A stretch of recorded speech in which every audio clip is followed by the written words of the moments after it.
Black Hill Energy, heating homes across County Armagh. Fill up your tank for a rainy day with County Armagh's fastest growing fuel company. For latest prices, visit our website at www.blackhillenergy.net or call us today on 028 38 344 223. Black Hill Energy, Ansborough Industrial Park, Lurgan.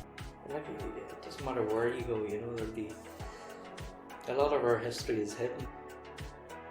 And if you couldn't give birth in silence, you were taken by yourself out into this screaming room, this black shed.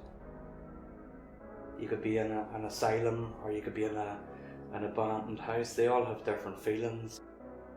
You'd lend a £2,000 on a 5,000 camera, and he's swinging this at these cows to try and keep them back. It was like mudslide. It was like Tahiki's castle or something.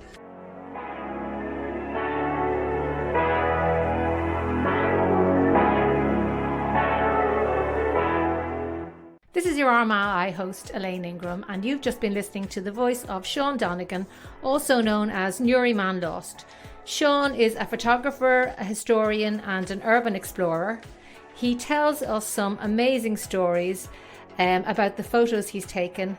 Some of them are incredibly sad and tragic, but his other adventures and the lengths he's gone to capture the perfect shot, sometimes risking life and limb, are in turn hilarious and jaw-dropping. So let's hear from the man himself. Well, Sean, it's nice to see you. You are what they would call an urban explorer, is probably the best way to describe you, with your work on Newry Man Lost. Would that be correct? That's it. Yeah, I suppose that's an accurate description. Well, Urbex covers a lot of genres. I had a huge interest in history, and it sort of fell in when I was photographing historic buildings and writing history pieces. So which came first, the photography for you or the interest in history? Bit of both. I've been photographing all my life now, probably in one way, shape or form for over 30 years. So I grew up during the 80s, and what got me into it was the Troubles were still on, so we had a lot of troop movements around the houses. The helicopters used to land in the field behind the house, so there was always something going on, something interesting to photograph, and that sort of put me into the train of thought of like journalism, photography, capturing a story through photography, basically, and it went on from there. Then when I was a student, then photography took the change over from analog film till digital, and just you couldn't afford to get into it at that stage. It was so expensive, so I didn't do anything for 5 or 6 years.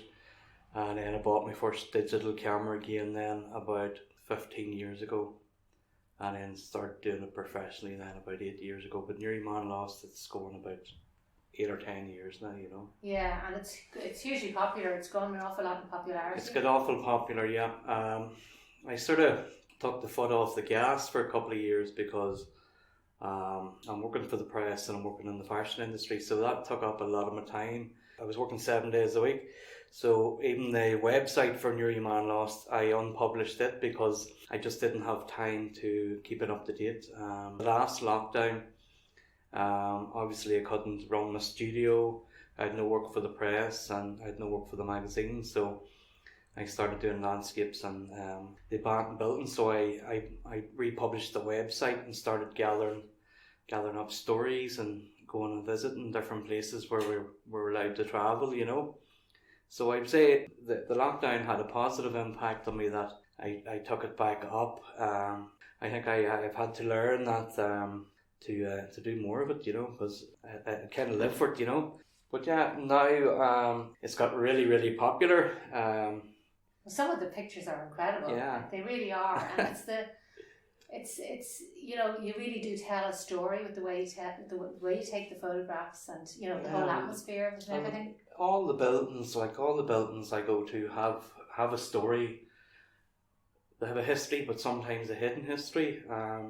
And we get a feeling when we're in the building, so I try and capture the feeling through the photography. It might sound arty-farty, but you'll not know it till you're in one of these, or you've been in multiple different buildings. You could be in an asylum, or you could be in an abandoned house. They all have different feelings. I was in mother and babies' homes. Yeah, I noticed that. And you took one outside the Marion Vale home. Yeah. It kind of told a story in itself. I have a full album on the Marion Vale home, so I'm just writing my piece on it at the moment before I put the photos up. It was one that I've been looking at for a long while because it was due to be developed a few years ago, and development was stopped because they were wary of or thought that there was babies' bodies buried on site, so they had to do ultrasound tests on the... Which are quite controversial. Yeah. Yeah. So I sort of stepped back from it, you know. It was quite sensitive at the time, but I done a mother and baby's home then last year, another one, and we were kindly asked to sort of sit on the photographs for a while because the vote was going in the dial then to suppress the files of these mothers and babies for 30 years. So we were asked to sort of hold off for a while, and we held off, and in the meantime some of the residents of that mother and baby's home had actually been in contact with myself and Cal from Uncharted Ireland. One of them's actually wrote a book, but they're actually telling us, you know, inside information that you'll never find out, you'll never read. But we were able then to gather background information. One of the ladies pointed out to Cal that in one of his photographs, we looked at the photograph and it was just a block shed, wee block hut, unassuming, in the grounds of this giant hospital facility, and she was telling us that that's the screaming room, and she went on to describe it. In the mother and baby's homes, you were seen as an unclean woman if you had a baby out of wedlock. So part of your punishment was that you would have to give birth without any medication or pain assistance, and you had to give birth in silence as part of your penance. And if you couldn't give birth in silence, you were taken by yourself out into this screaming room, this black shed. All you had was a mattress. So there's things like that you would never read about. And then after some time, then we published the photographs, and we had more people coming forward. It hit big time in the news, and you know it's been everywhere now. So then going back to the Marion Vale home, then we knew it was here, so I just wanted to wait till the time was right to tell that story, because people drive past it every day. If you're going on your way to Armagh, a lot of people would know it as Sister Concilios. Yeah. But people don't know it's history. It has a dark past, you know. And as far as the ultrasound tests and that there for the ground, there's definitely something. Well, that's the thing. They were definitely. They said that the results were worrying. Yeah. I think that was the term they actually used. Yeah. Without cursing, I think it's a crack, because I can name the last home we done. It was Castle Pollard Mother and Baby's home. They didn't have the graveyard on site. It was 3/4 of a mile down the road, and they buried the children in shoeboxes, so you can imagine how small they were. So I have this thought in my head that there is bodies buried on site, but I think they're buried under some of the more modern buildings. When it became Sister Concilios, they built like gymnasiums with concrete flooring. So I think the graves are there. There's no smoke without fire. Every well, there isn't. They're calling for another investigation at the moment. Every mother and baby's home in the country, regardless, they have all had a high infant mortality rate. What were they doing with the bodies? You know what I mean? So the bodies there has to be some trace, and they have to be held accountable, you know. And I suppose, like, you know, this hobby of mine has spiraled out of control over the past years, and you're actually reporting on things that you want help in some way to have these stories made public, you know, and do in some way to help these people's stories be, you know, help them, you know. So suppressing files of people's lives for 30 years, it's just a big cover up in my eyes, you know. You know, so. Well, there is, you know, I think there is going to be further investigations of that, so hopefully that will happen. Yeah. You've much more, you know, you've a lot more positive stories, positive photos. I saw you put up something about Mary McAleese Bridge, that you were nearly killed and nearly arrested. One of the main photograph I wanted, I had across the 2 lanes of traffic. So I had a time cars coming down the road to see what sort of window I had to get across the road. Now, Gareth McCullough will tell you, like, I was the fastest man in the town at one stage, but I put on 3 stone from then, so I'm just not as nimble on my feet. So I wanted to make sure that I had enough time. So I actually had between cars or between traffic. I waited. It was 11. I was working in Dublin, and I was coming up about 11 o'clock at night. The photo I was looking to get for months and months and months was central reservation off the road, going up through the legal line up through the Mary McAleese Bridge. So pulled the yoke over, got a few shots from the side, judged the speed of the cars, ran across the road then with all the gear and set the camera up on the tripod in the middle of the central reservation. So what I was doing was I was long exposures to get the trails of the lights coming down each side of the motorway with the Mary McAleese Bridge in tow. So I layered 3 10-minute exposures, so I stood in the middle of the road in the central reservation for 30 minutes. And I finally got wearing a high visibility vest even?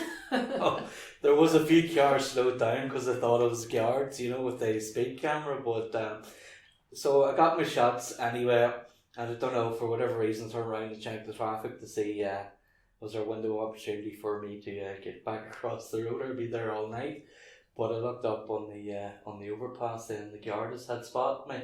So they jumped in the car to fly down to get me. So I had to jump on the yoke then and head for the border, Smokey and the Bandit style, So it was, well, I'll just say that there's a big celebrity has put an order in for one of the photographs anyway. So, oh really? Yeah, you're not giving away any names.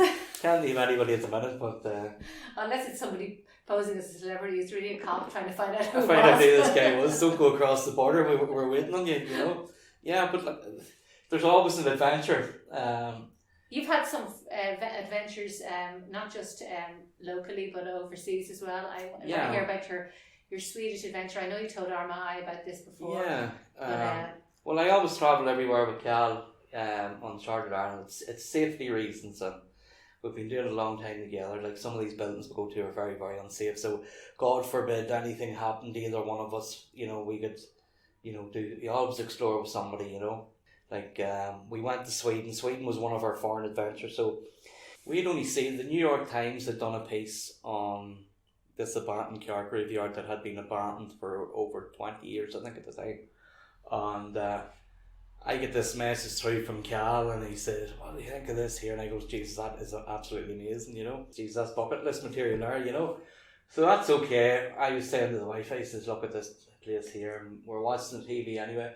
I got another WhatsApp then through about 15 minutes later, and he had booked us the flights, so I couldn't say no then. We were going. So 2 weeks later, we're on the flight till SAS Airlines into Oslo, got the car, drove down into Troxford. That was our base. We knew Troxford was the closest town to the location, but we knew nothing else. There was no other information available, no GPS, no nothing.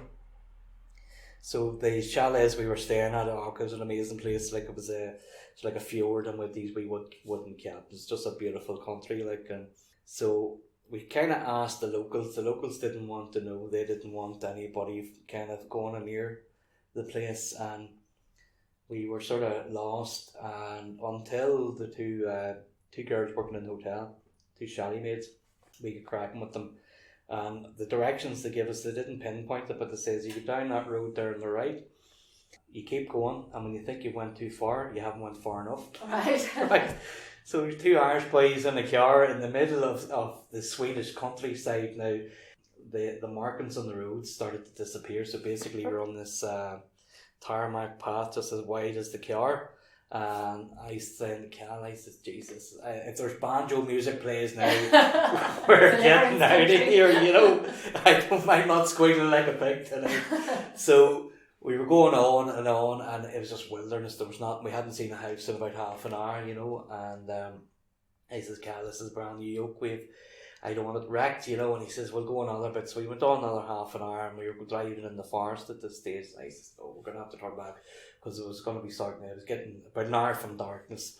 And he says, "No, go on another bit." So we drove on another half an hour. And I says, "Right, the next chance I get, I'm turning back," because I didn't want to wreck the car. And then just up in the distance, we seen this flash of red in the forest. And it was this big old Dodge pickup truck. And it was red with rust, and it had aged to it, you know, and I says, well, here, we can't be too far away.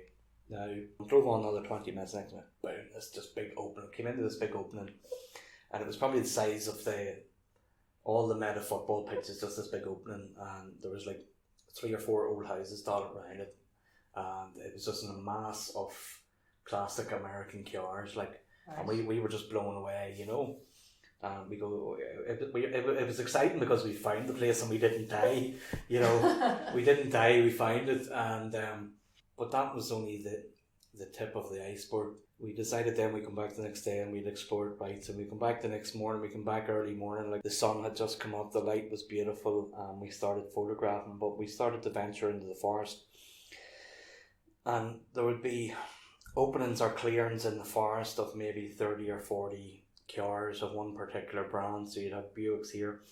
Then there's wee pathways going off, and you go down this pathway, you would have Volkswagen Beetles. The other pathway would be Corvettes. It's bizarre, isn't it? So when the drone went up, we discovered this site was probably the size of Newry. This graveyard, this car graveyard was probably the size of Newry, and we spent the day photographing it. But we captured as much as we can. We have some of the photographs up on my Facebook. I have more photographs to go through. There's everything there from Mercedes to Porsche, you know, Corvettes, that everything was there. So the story behind it then was that there was 2 Swedish brothers after World War II, when the American GIs were heading back to America. They weren't allowed to transport the cars with them.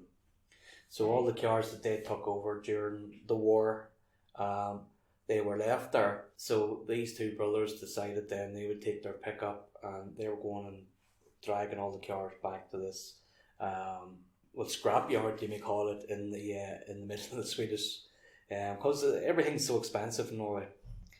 You'll find there's a big American car culture in Sweden there, so they were making an absolute fortune there. They actually ended up millionaires by taking the GI's cars over, and then it just gathered, and because Norway is so expensive, the likes of Trogfors and all those bordering towns that are on the Swedish border, Norway-Swedish border, they're all like, you go there for your shopping, so the shopping's half the price as Norway. And it was the same with the boys with the car graveyard. The people coming from all over Norway to get parts and bits and pieces for all their cars. So the guys ended up millionaires from these cars left behind by the GIs. But there's a sign up on on one of the houses. They've had problems or issues over the years with people breaking into the houses. Now the houses they're abandoned now. With all these houses, and then there's bigger sheds in the forest and things, and they have all car parts of chassis, and then another house has exhausts, and another house has chrome bumpers, and it's just everywhere. It's you have to see it to believe it. It's unreal. So, but on the house, this will stick to me to the day I die. There's a notice up, and it says, "Please feel free to work away and photograph the cars. That is no problem. But if you please stay out of the houses, don't break into the houses. We have had enough. We've set up booby traps in the houses." Right? I have the photograph of the actual notice. I don't remember it word for word, but that's we have set up booby traps in the houses, and remember, out here nobody can hear you scream. Right? And you're thinking, like, all the horror films you've seen in your life. Deliverance music starts. This is where the banjo music is playing in my head. Then, you know.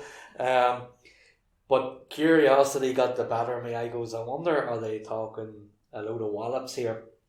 So, walked up to one of the houses and the door was open, walked in through the door. Now, you could see there was a bit of vandalism had happened where people had been coming in and wrecking the place, you know, but there was people's lives still there. I photographed the house. There was like their pianos, their sheet music.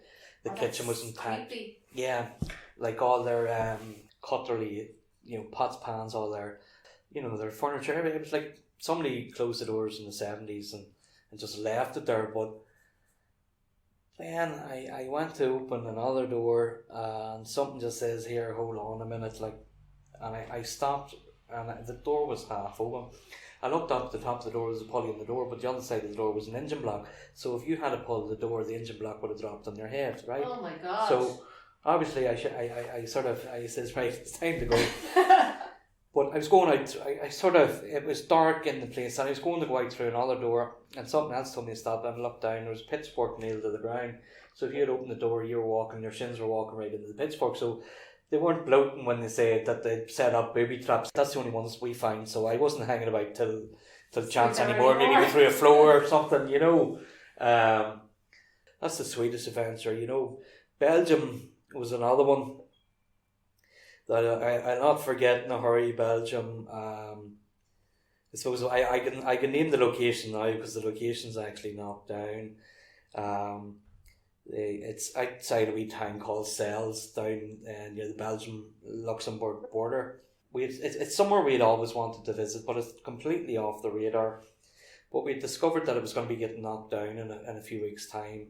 The owners, everybody in the village wanted it to be preserved because it was such a beautiful, beautiful building. It was like a Disney castle, basically. It had all the turrets, and it was absolutely unreal. But they call it the Chateau Miranda or Castle Nosy. Depends on who you're talking to.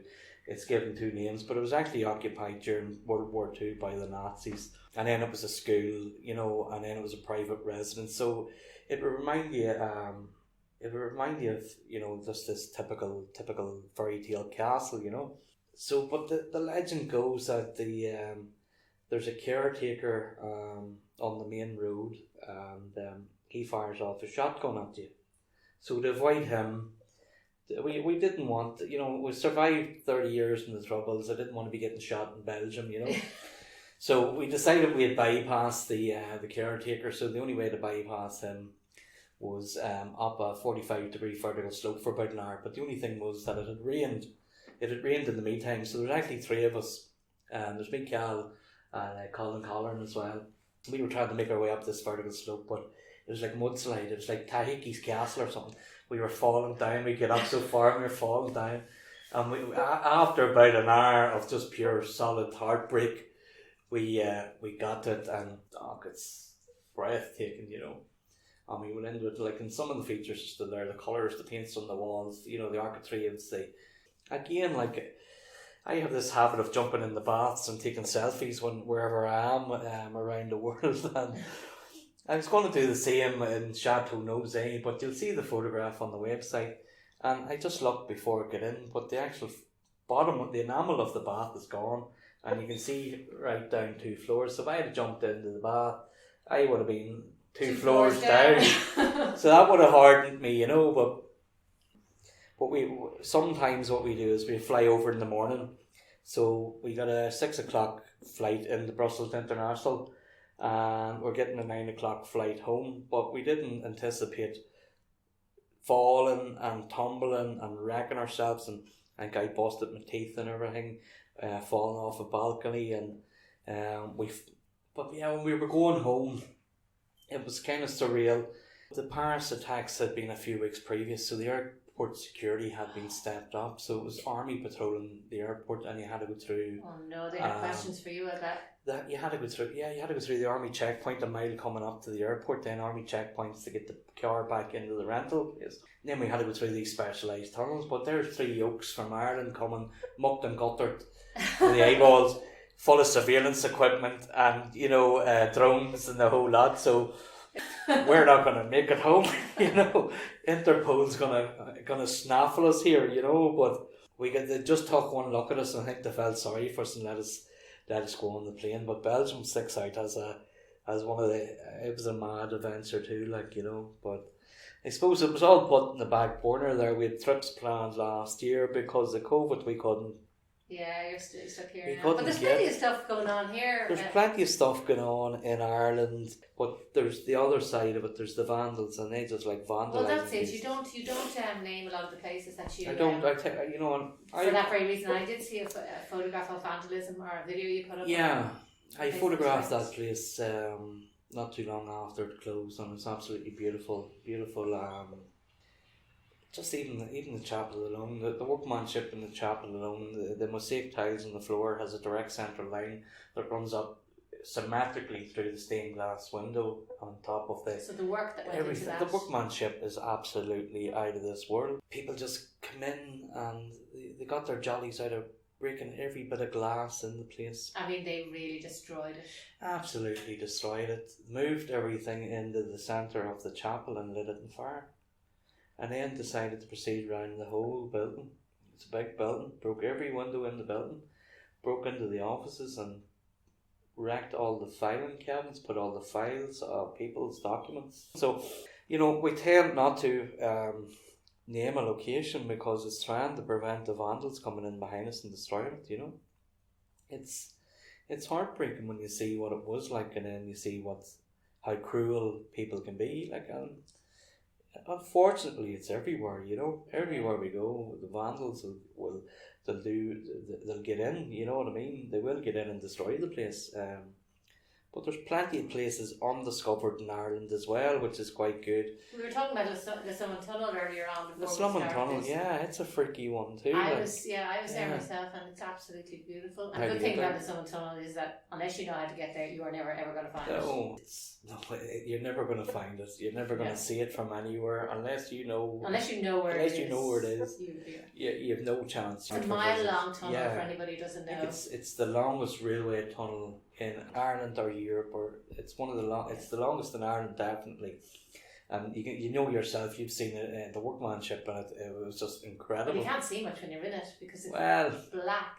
It's pitch black, and the further you go down, but then your eyes adjust. It's so strange. Once you, I would tend to use a red torch in a situation like that, and it allows my eyes to adjust quicker for the. It's less intrusive, the red light, you know, for walking up through the tunnel. But I like to photograph it at night. I've seen everybody photographing it during the day, so I set up different strobe lights throughout the whole tunnel, and I done a lot of line painting. So we're doing a lot of line painting on a mile-long tunnel. You're sort of wrecked by the end of it, but I got the shots I wanted. But I was at the other end of the tunnel, the other opening of the tunnel, but my torches started to fail, and I have a mile through pure blackness with no torches. And so I took my phone out and I was using the torch on the phone, and I was getting so far, and then the battery went out on that. So I was using a lighter and everything, trying to get out of it. So scary. And in the end then I had to use a strobe, one of the camera strobe lights, and it strobe flash, and I says, I hope that God I don't see a face in front of me in this strobe. I got out, it probably took me 10 minutes getting to the end of the tunnel going in, but coming out it took me near an hour, and the water's dripping down, you're getting touched in the shoulders, you think people's whispering in your ears. That's what I heard. Yeah. I could swear that somebody whispered in my ears. Yeah, it's completely freaky, like, you know. So I got out in the end, and then when you get out, that's not it. Like, you know yourself, when you get out of the tunnel, there's other obstacles to encounter before you can get back to the car even, and you know, there's fields and there's muck, and there's cows as well. Talking about cows, we were near Kilt in Cork there last year. We decided we'd go on this big mega adventure down to Cork, and we had 5 different locations to visit. So we were going quite well. I picked Cal up about 6 in the morning in Dublin, and we had 2 locations done by 1 o'clock, 2 absolutely massive spots. But there's this one we wanted to visit, and it was an abandoned bus graveyard. Yes, I saw those. Those might have been my last photographs, because I'll tell you what, you laugh at it, but at the time it wasn't funny. We couldn't find the place. GPS took us in the general location, and so we parked the car up anyway, and we were looking at the GPS, and it was showing us over these fields, and it's about 5k cross country across these fields. But the fields turned into ditches and briars, so we're going through briars and ditches, and then coming out of the forest into a field, having to go back in, cut left, right and centre with thorns. We were bleeding all over the place. Had to go through a shuck. I lost my shoes in the shuck. After about 2 hours of toil, we found the location, and we weren't really blown away with it, like, but we got some cracking photographs where there was the old Dublin City tour bus. All the old Ulster buses. It's funny to find all the old Ulster buses so far down the country in Cork, but that's where they go to rest. And so we photographed the entire place, and we looked at the watch, and we says, right, well, it's going to be getting dark soon. We'll have to head back for the car. But he says, well, why don't we take this pathway here, and that's bound to lead us to the road, because we could hear the traffic and things. So, but we get over the mound, and we're heading down the field, and there's maybe 200 cows Oh no. in the bottom of the field, and we were walking and they started running towards us, you know. No. He looked at it, he says, they're running towards us. He says, what do we do? And he says, I don't know. He's from inner city Dublin, so How would he know what to do? He said, well, I know. So I says, right. So we decided we'd turn back and go back the way we came, but we didn't see the other herd of cows. The other herd of cows, they had circled in behind us. I goes, what the hell are we going? So there was this mound of earth, and we says, right, well, we jump up in the mound of earth, right? So they're all coming, and I says, think, what do you do? And I look down, there's cows down on, I says, these vickers can climb. So we're up there, two hee-haws, and they started systematically charge up the mound on us, heading first. Were these bulls or cows? I thought they were deer. I thought they were dairy cows, but it turned out they were bullocks, you know. Oh no! And Cal swinging his. He lends a £2,000 on a 5,000 camera, and he's swinging this at these cows to try and keep them back. I was doing the same on the other side. When this one would stop, this one would charge, and we were just completely encircled. I was going to die. You must have been terrified. Terrified. I thought, this is it. And this moment of clarity. What an embarrassing way to die. Yeah. After all the places I had been to in the world, Sean Donegan, Newry Man Lost, dies charged down by dairy cows in Cork. And I goes, I don't want that as my obituary. I am not going to die today.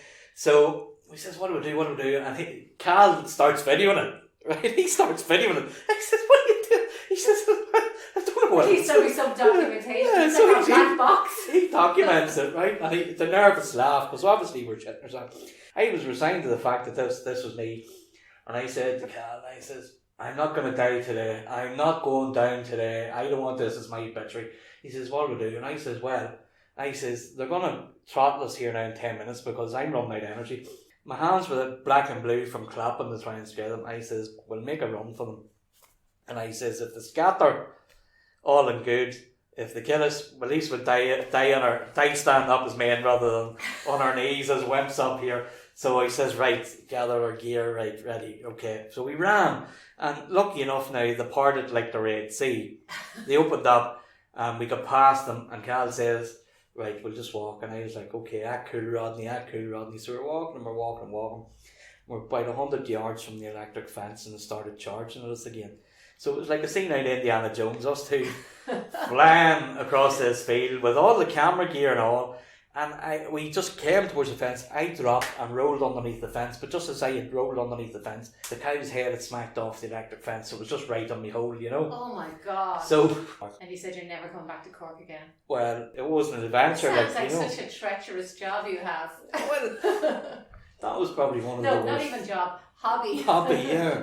But it's becoming more and more a job now. You have another one that I thought was really interesting that you put up about the Gallows Tunnel in Newry. Gallows Tunnel, yeah, Gallows Tunnel. I didn't even know that existed. Nobody does, and if that was in Edinburgh or if it was in Belfast, there would be guided tours of it, you know. And it's beside a play park. It's beside a play park, so I'd love to know who the planning commissioner or who planned that at the time, because it was only the Gallows Tunnel dates back to the times of rebellion, before prison reform, really. And what they used to do was they used to hang people on the gallows tree. There wasn't an actual gallows there at the time, so you were taking up that tunnel.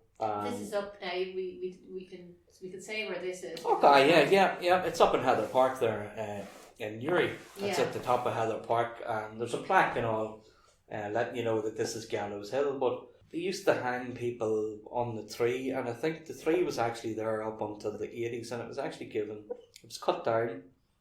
And as far as I can remember, the story goes, it was given to a children's art charity, and they made wooden sculptures out of the gallows tree that possibly had maybe 100, 200 people hung on it.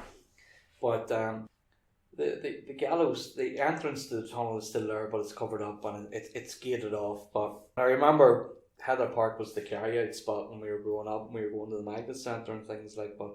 I remember the original old wrought iron gates, and we used to sit at these steps, have a few tins. Little did we know that this was the tunnel from the jail to the gallows just over. There was always an unnerving feeling about there, but Sure, we didn't know at the if time. there's ever anywhere there's going to be ghosts, it'll be there. That would be probably the heart of the thing, and it's like a production line, so they would have been arrested and taken to the army barracks over where Mournview is now, and courthouse, sentenced, and then taken up there for execution, and then 9 times out of 10 they would have been buried in the Church of Ireland behind. So there's two very famous executions up there. Is Cochrane's and Loham's. They talk about they were part of the 1798 rebellion, and they were coming back from the Battle of Ballynahinch, and they sucked shelter out to Belfast Road. But in the meantime, the woman was feeding them. She sent the husband into Linenhall Square Barracks, it would have been at the time, and the Welsh Yeomanry came out and they captured them, took them up, and at that time then it was classed as treason, so they were hung, drawn and quartered in Heather Park. And then 100 years later they decided to put a play park in place of execution. So I just don't know how that went down, how that conversation went down. Put them swings over there beside where that noose was. It's strange. Obviously they didn't know the history or knew. A lot of people don't know the history of Newry, are unaware that there is any history of the town, and Newry has a lot to offer. But even outside of Newry now, like Bestbrook, yeah. Well, now I was just reading on Armagh actually the other day that they're talking about developing in the old barracks there. The old barracks, they're yeah. developing and turning it into one of the flats, which they're kind of saying the people of Bestbrook need an upgrade. But at the same time, like there's so much history there, and it's like you're never going to see like anything. You drive into Bestbrook and it's like driving into another century. Yeah. Which is it's a shame that they don't restore some of the. It was originally a Quaker village. There's no bars in it, and it's set in time, and it should be. There was a mill previously to that mill that became the barracks, and it burnt down, then built a new mill, and then the British Army took it over there. So there's an awful lot of history. It was once the busiest heliport in Europe. But yeah, there has to be some sort of preservation. And Sinclair's Convent is another place I visited. I had a permission visit to it. Not long after it closed, I got to go in with the camera for a few hours and photograph the place. The thing about Sinclair's is now that I've spoke about this before, but there is actually a company in consultation to build housing in the area, but the main chapel area of the convent is listed, so they have to preserve it.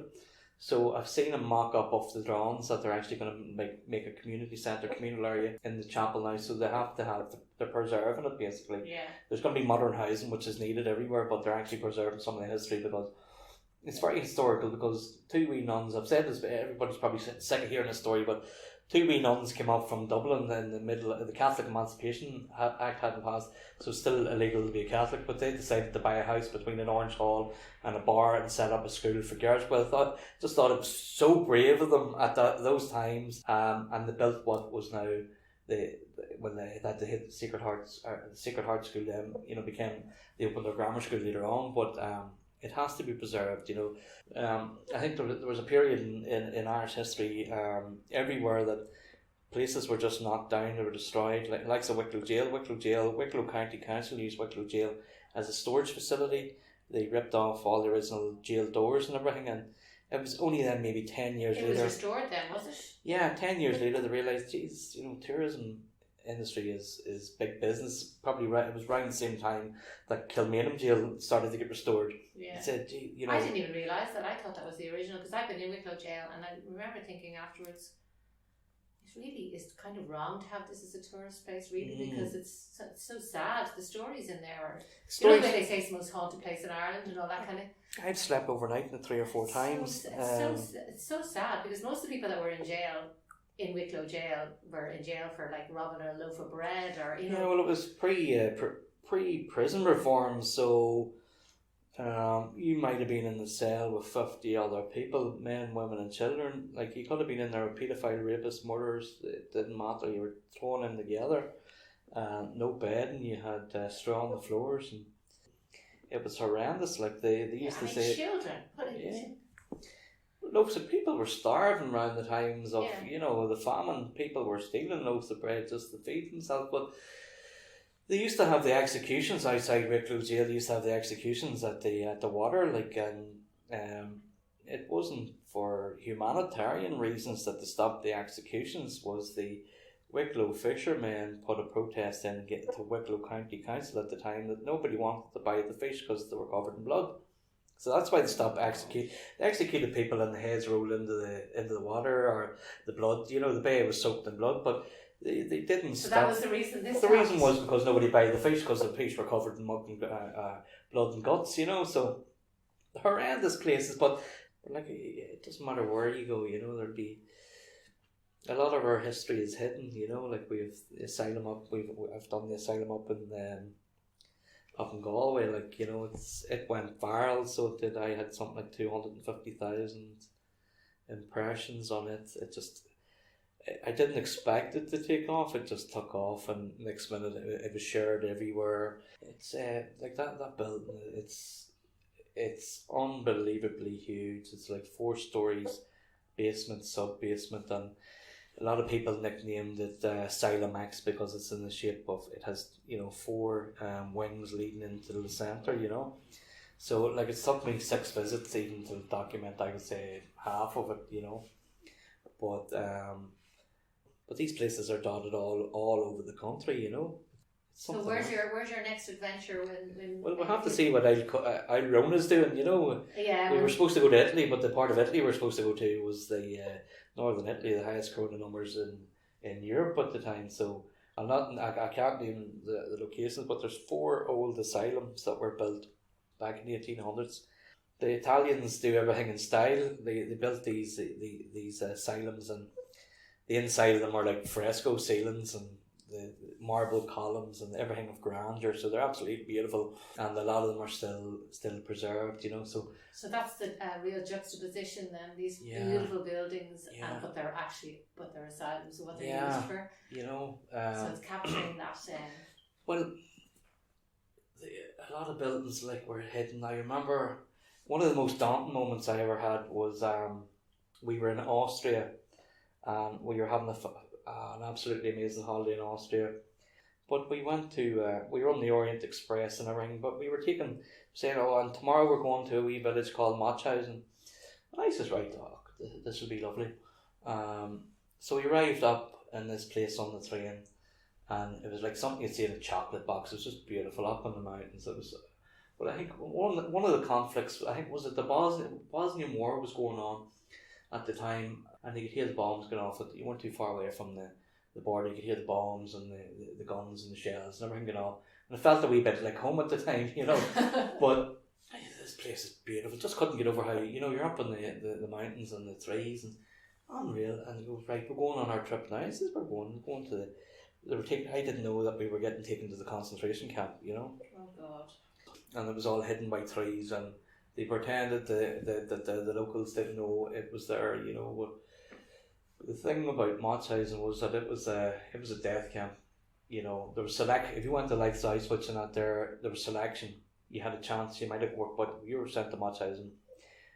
Joseph Mengele would have practiced out of there, so you would have been used for maybe experimentation, but 99% of the people you were sent to Mauthausen, you were sent for, it was the death camp. And I really couldn't take it all in, because at the time, I stopped watching the news as a child because it was 2 killed here, 2 killed there, soldier killed here, policeman killed there.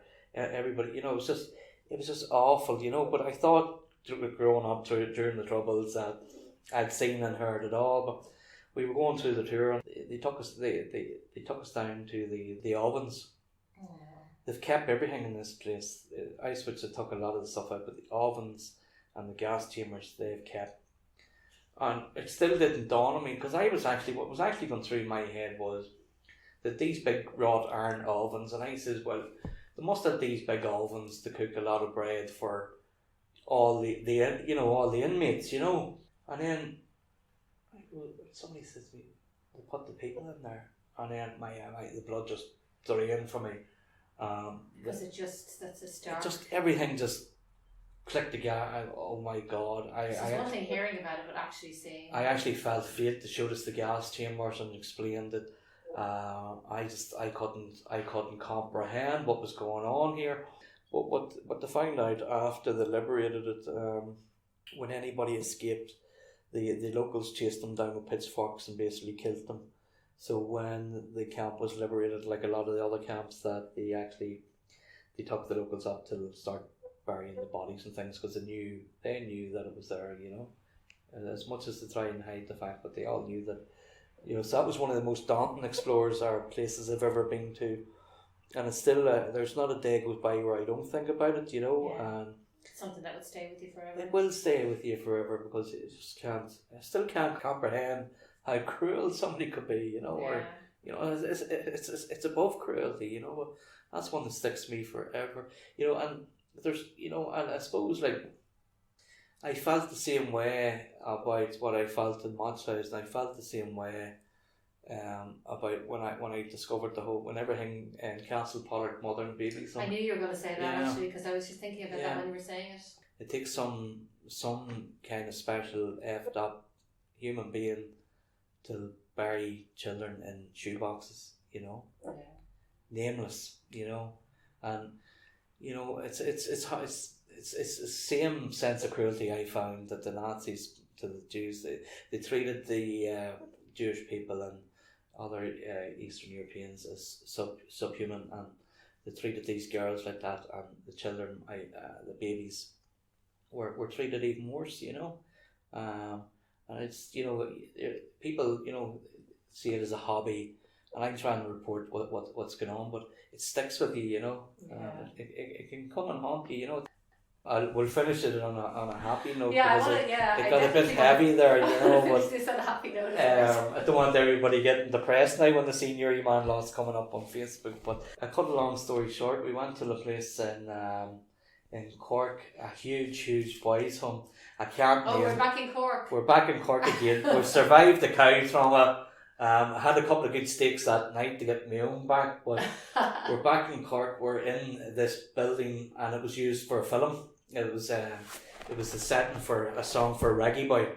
Right. Yeah. People might know where it is by me naming the film it was in, but we got attacked by a subspecies of pigeon, right? And people don't believe me till I show them the photographs, but over time, pigeons have got into this school, and this school is absolutely massive. It'll probably be about twice, 3 times the size of Buttercream Shopping Centre, over 4 floors. It's just huge, a huge boarding school. And it has its own history, but that's for another time. We'll talk about that another time. But over time, pigeon chicks have been hatched in the place, and the windows have been sealed with steel. So these pigeons have been living in complete darkness, and they've developed. So some of them have. So they're actually mutilated. They've actually mutilated over time. Or mutated. Mutilated, Chernobylized, whatever you call it. These things have. So I was upstairs on this absolutely huge corridor. This corridor must be about 200-300 yards long, and it would have been all beds for the lads, you know. And I hear this rustling, and I sort of started to crap myself a wee bit, you know, and I expected boom, his head banging off the steel.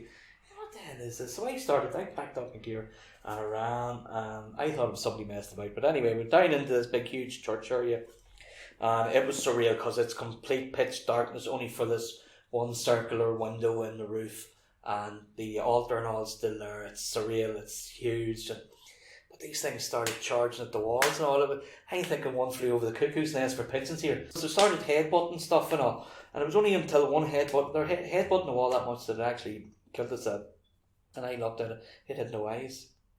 So these have developed or mutated for years of hatching inside a completely pitch black area. What did they eat? I don't know. Each other. It wasn't hanging about to find out.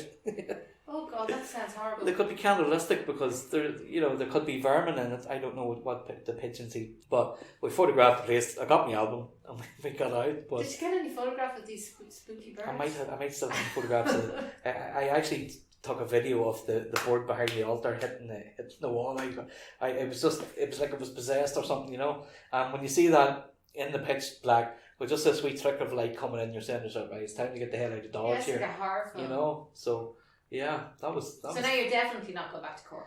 Definitely not going back to Cork. No, definitely not. You know, with COVID, I'm keeping it local at the moment, and I'm photographing all the buildings of you know, around Newry and things. We can't travel, so until COVID's lifted, I'm sort of grounded, you know. Yeah. But there's plenty to see around here. Yeah. Like Newry's full of history, like, you know what I mean, and you can spend hours photographing it, but I enjoy showcasing the town. I think one of the reasons it started in Newry Man Lost, I suppose, the history of the town, to showcase it, because we were proud of the history of the town. It is an immense history, but I don't think there's enough done about promoting it, you know. And I do history tours throughout the year and things, and people are just shocked with, you know, they walk past these buildings. Things that they don't even know. You know, they go and get their coffee, they do their shopping, they don't realise what's around them. So I suppose that was part of it. So while I'm not allowed to travel, I'm trying to showcase what we have in the town at the minute. But as soon as the travel restrictions are lifted, we'll be back. Putting your life at risk again. Well, we sometimes we learn from our mistakes sometimes, you know. So yeah. But obviously, to get some of the shots we get, there's some element of danger, and I think that little element of danger drives us too, because it's an adrenaline buzz, you know. Yeah. And that lights, you're absolutely buzzing. Yeah, of course, I can imagine. You know, but yeah.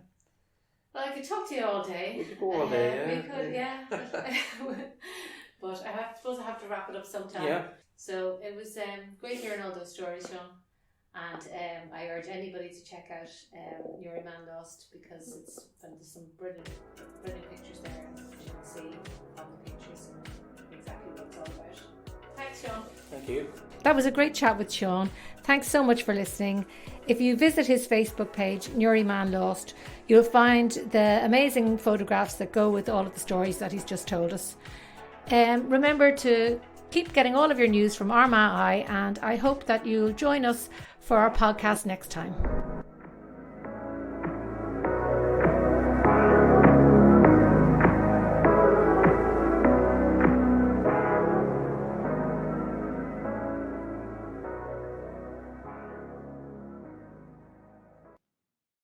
Black Hill Energy, heating homes across County Armagh. Fill up your tank for a rainy day with County Armagh's fastest growing fuel company. For latest prices, visit our website at www.blackhillenergy.net or call us today on 028 38 344 223. Black Hill Energy, Ansborough Industrial Park, Lurgan.